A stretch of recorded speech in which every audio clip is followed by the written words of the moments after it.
Politics meaning మరి చాలా రోజులైందన్నా. మోసం చేయడం, గోతులు తవ్వడం, వెన్నుపోటు పడడం ఇవే ఇప్పటి పాలిటిక్స్. నువ్వు ఇందులో సర్వైవ్ అవ్వాలంటే నువ్వు వాళ్ళకంటే మోసం చేయగల రాజకీయ నాయకుడిగా మారాలి. అది నీ వల్ల అయ్యే పని కాదు. ఒకవేళ అయినాను రే, నువ్వు నాకు రాజకీయం నేర్పిస్తున్నావా? పోరా, వెళ్ళి పాఠం చెప్పుకోపో. వాడిని లేపేయడానికి మాత్రమే కాదు, లేపేసిన తర్వాత సరెండర్ అవ్వడానికి కూడా నా దగ్గర మనుషులున్నారు. నా బాడీ నేను మాట్లాడుతూనే ఉన్నాను, మీరేం చెప్పరేంటి? మీ వాళ్ళు కాకపోతే చెప్పండి, నేను చూసుకుంటాను. రైట్ రారా. ఆగు భానుమూర్తి. చెప్పమ్మా. రే ధర్మ, పిట్టల వారి పాలెం రైల్వే గేట్ దాటాను. నువ్వు వెంటనే బయలుదేరితే వచ్చేయచ్చు. సరేమ్మా, వచ్చేస్తాను. నేను వెళ్ళి అమ్మని తీసుకొస్తాను. రే నువ్వు ఉండు, నేను వెళ్ళి తీసుకొస్తా. నువ్వా? ఏంటి, అమ్మే కదా నాతో మాట్లాడదు? నేను ఆవిడతో మాట్లాడి తీసుకొస్తాను. నువ్వే చూస్తూ ఉండు. ఆమె నోటితోనే నన్ను రే యోగి అని పిలుస్తుంది. పిలిచేలా చేస్తాను. నాకు నేర్పిస్తున్నాడు రాజకీయం.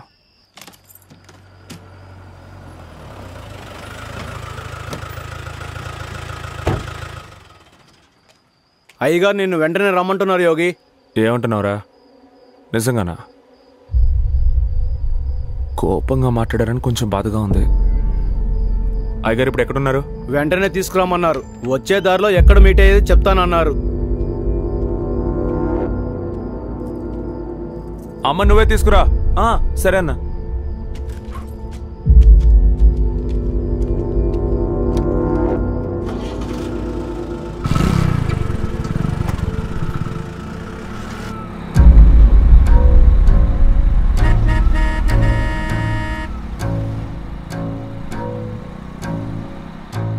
అన్నా బయలుదేరాడు. ఇప్పుడే రైట్ సందులోకి తిరిగాడు.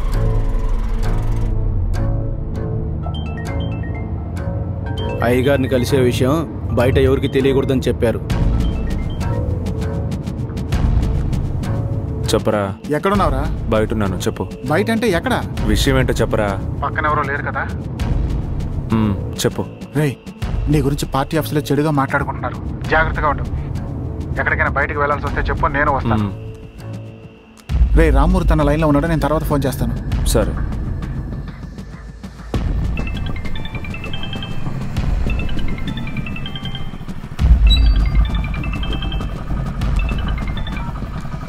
రే ఎక్కడున్నావురా?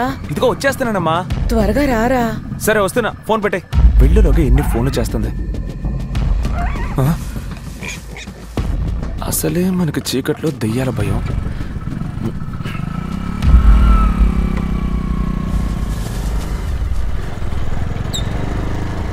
త్వరగా వెళ్ళరా.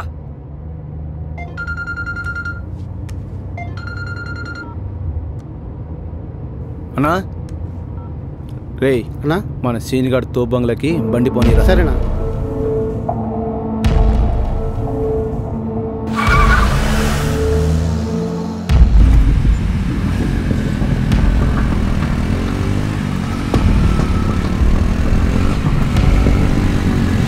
అది చుట్టుముట్టరా. త్వరగా పని. బాబు పట్టుకుని రావాలి.